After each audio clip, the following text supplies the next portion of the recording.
جو ہے اسلام آباد ہائی کورٹ میں انہیں سینئر ترین قرار دیے جانے کو بھی چیلنج کیا گیا ہے. تو اب تو سنا ہے ان کا نام سپریم کورٹ میں ایلیویشن کے لیے کنسیڈر کیا جا رہا ہے, اور اگر ایسا ہو جاتا ہے تو پھر کافی حد تک کوئی اعتراض ختم ہو جائے گا ویسے آپ کے خیال میں؟ نہیں, اعتراض کیسے ختم ہو جائے گا؟ ہم تو اس جوڈیشل کمیشن کے اجلاس کو پروٹیسٹ کرتے ہیں. یہ تو دکھاوا ہے ایک, آپ کو بھی پتہ ہے, مجھے بھی پتہ ہے, سپریم اسلام آباد ہائی کورٹ سے کس کو وہ اوپر لے کے جانا چاہ رہے ہیں اور کس کو اسلام آباد ہائی کورٹ میں چیف جسٹس تعین کرنا چاہ رہے ہیں, یا کم از کم آئینی بینچ کا سربراہ بنائیں گے. بیسکلی آبجیکٹ یہ ہے کہ جو آئینی معاملات اسلام آباد ہائی کورٹ میں آئیں وہ فکسڈ بینچز کے سامنے ان کی شنید ہو. فکس بینچز کے سامنے فکس معاملات, فکسڈ وہ جو جوڈیشل کمیشن فکس کرتی ہے. یہ کیا وجہ ہے کہ سینئر ترین جج کو کانسٹیٹیوشنل بینچ سے ایکسکلوڈ کیا جاتا ہے اور اپنی مرضی کے ججز جو ہیں وہاں اپوائنٹ کر دیے جاتے ہیں. آج جب آپ لوگ یہاں احتجاج کر رہے تھے تو میں دیکھ رہا تھا یہاں سامنے دیوار پہ ایک بڑا سا بورڈ لکھا ہے آسما جہانگیر آڈیٹوریم.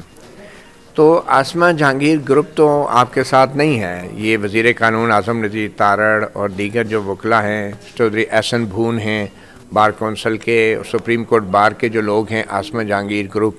آسما جہانگیر کے تو وہ خود اپنے آپ کو وارث کہتے ہیں. تو آپ کے خیال میں یہ کیا کوئی انوملی ہے جو پیدا ہو گئی ہے؟ متی بھائی, یہ یوزرپرز ہیں اس کے نام کے, اس کی عزت کے. اگر مرحومہ آج زندہ ہوتی تو ہماری صفوں میں ہوتی وہ, مجھے اس میں قوی یقین ہے, اس میں کوئی شک نہیں ہے. اس کی پوری عمر کی جد و جہد مظلوم لوگوں کے لیے تھی, اس کی پوری عمر کی جد و جہد عدلیہ کی آزادی, رول آف لا کی تھی. یہ لوگ اس کے نام کا ناجائز فائدہ اٹھا رہے ہیں. اس کی روح کو جو ہے بجائے اس کے کہ تسکین پہنچائیں, یہ اس کو تڑپا رہے ہیں. تو یہ بتائیں کہ آپ کی جو منتخب بڑی تنظیمیں ہیں, ایک تو پاکستان بار کونسل ہے جو سب سے بڑی نمائندہ تنظیم ہے, اسٹیچوٹری باڈی ہے, اور پھر سپریم کورٹ بار ایسوسی ایشن ہے جس کے آپ صدر بھی رہے. آج وہ آپ کے ساتھ نہیں ہیں. وہ تو ویلکم کر رہے ہیں 26ویں آئینی ترمیم کو بھی, سپریم کورٹ میں ججوں کی تعیناتی کو بھی, ہائی کورٹ میں ججوں کی تعیناتی کو. تو یہ جو بڑی تنظیم ہے سپریم کورٹ بار ایسوسی ایشن جس نے جنرل مشرف کے خلاف مہم چلائی تھی, پاکستان بار کونسل, یہ آپ کا ساتھ کیوں نہیں دے رہے بلکہ آپ کی مخالفت کیوں کر رہے ہیں؟ دیکھیں, اگر آپ اس کے رینک اینڈ فائل کو دیکھیں گے تو میں سمجھتا ہوں اکثریت ہمارے ساتھ ہے. ہاں, لا منسٹر نے, ان سب لوگوں نے ان کو ایک ٹرک کی بتی کے پیچھے لگایا ہے کہ تم جج بننے والے ہو, تم جج بننے والے ہو.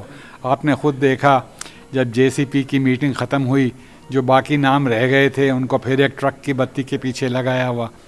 گورنمنٹ کے پاس ایک میسو ہتھیار ہے جو ان کو بینیفٹس کا, نوکریوں کا, ریوارڈز کا, تعیناتیوں کا. تو یہ جب موومنٹ اور شارپن ہوگی, آپ کو یاد ہوگا 2007 میں بھی ایسے ہی تھا, بہت سے لوگ مخالفت کرتے تھے. آپ کو یاد ہے کالے کوٹوں میں پہن کے گجرات سے لوگ آیا کرتے تھے ہماری صفوں میں داخل ہونے کے لیے. لیکن جب یہ موومنٹ شارپن ہوگی تو دودھ کا دودھ, پانی کا پانی ہو جائے گا. 2007 میں جب آپ علی احمد کرد اور دیگر معروف وکلاء نے, قانونداروں نے, بیرسٹر اعتزاز احسن, طارق محمود, انہوں نے جنرل مشرف کے خلاف مہم چلائی تھی, تو آج تقریباً دیکھیں نا 17-18 سال کے بعد بھی آپ لوگوں کو خود ان احتجاجوں کی قیادت کرنی پڑ رہی ہے. تو کیا اس میں کوئی آپ کی کوتاہی ہے کہ آپ لوگ اپنی صفوں میں نوجوان منیر ملک اور علی احمد کرد پیدا نہیں کر سکے؟ نہیں متی, ابھی آپ دیکھیں گے یہ رحمان قرائی جو ہے, جو کراچی بار میں الیکٹ ہوا ہے, مبشر رحمان کو آپ دیکھیں جو لاہور بار ایسوسی ایشن میں صدر الیکٹ ہوئے ہیں, یہ نئی قیادت ہے. راہب بلیدی کو دیکھیں بلوچستان سے, وہ نیا علی احمد کرد ہے. میں سمجھتا ہوں یہ نوجوان وکلاء اس وقت تھے جنہوں نے 2007 کی تحریک کو میں ہراول دستے کا رول ادا کیا, اور آج بھی وہی, کیونکہ ان کا کوئی سٹیک نہیں ہے, ویسٹڈ انٹرسٹ نہیں ہے. ہم سینئرز کے ویسٹڈ انٹرسٹ بن جاتے ہیں, ہم ٹرکوں کی بتی کے پیچھے لگ جاتے ہیں, یہ لوگ نہیں لگتے.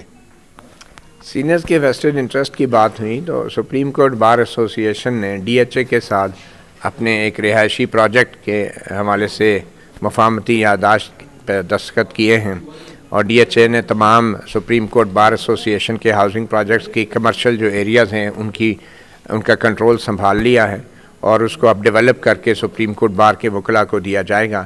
تو آپ سمجھتے ہیں کہ یہ جو فیصلہ تھا ڈی ایچ اے کے ساتھ یہ ایم او یو سائن کرنے کا یہ درست تھا, اور کیا وہ فیصلہ اور وہ معاہدہ اور ایم او یو بھی جو ہے یہ آڑے آ رہی ہے؟ یہ جو میمورینڈم آف انڈرسٹینڈنگ ہے یہ کانسٹیٹیوشن کی انڈرسٹینڈنگ کے آڑے آ رہی ہے؟ اس میں چند لوگوں کا فائدہ ہوگا. آپ نے دیکھا کہ وہ سو کالڈ بیلٹنگ میں بھی کچھ لوگوں کے پلاٹ ساتھ ساتھ یہ ڈیولپ, جو چیز ٹرانسپیرنٹ نہیں ہے متی وہ سسپیکٹ ہے. جب وہ سسپیکٹ ہے میں اس کی حمایت نہیں کر سکتا.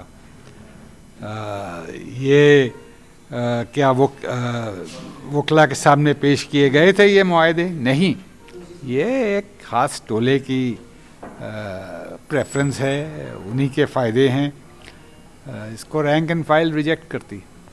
حال ہی میں ایک خبر آئی ہے کہ جو آئی ایم ایف ہے اس کا ایک خصوصی مشن جو ہے پاکستان میں جوڈیشل کمیشن آف پاکستان کے اراکین سے بھی ملاقات کرے گا, اور ججوں کی تعیناتی کے عمل میں شفافیت اور خاص طور پہ انسداد بدعنوانی, اینٹی کرپشن کے حوالے سے عدالتی جو سٹرکچرز ہیں ان کا جائزہ بھی لے گا.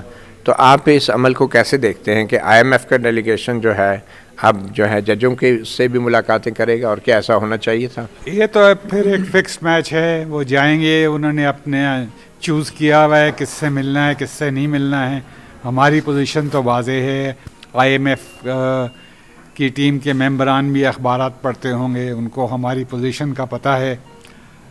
ہم کسی ایسے امر کا حصہ نہیں بنیں گے کہ ہم ان کو جا کے کہیں کہ پاکستان کے خلاف آپ یہ سینکشنز لگائیں یا یہ کریں یا یہ کریں.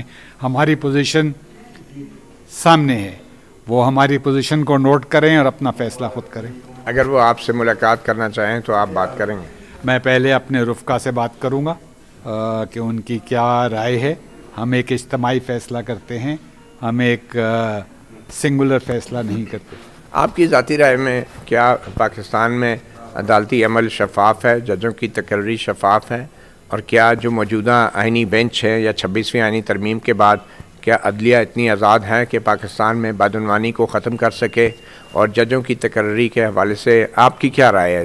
اگر ایک سینٹنس میں آپ جواب چاہتے ہیں تو نہیں. بہت لمبا بہت طویل سفر ہے, جسے بہت طویل جد و جہد ہے. ہم پیچھے گئے ہیں آگے آنے کے بجائے. آپ کو بھی اس کا علم ہے. دیکھیں معاشرے میں کتنا ڈپریشن ہے.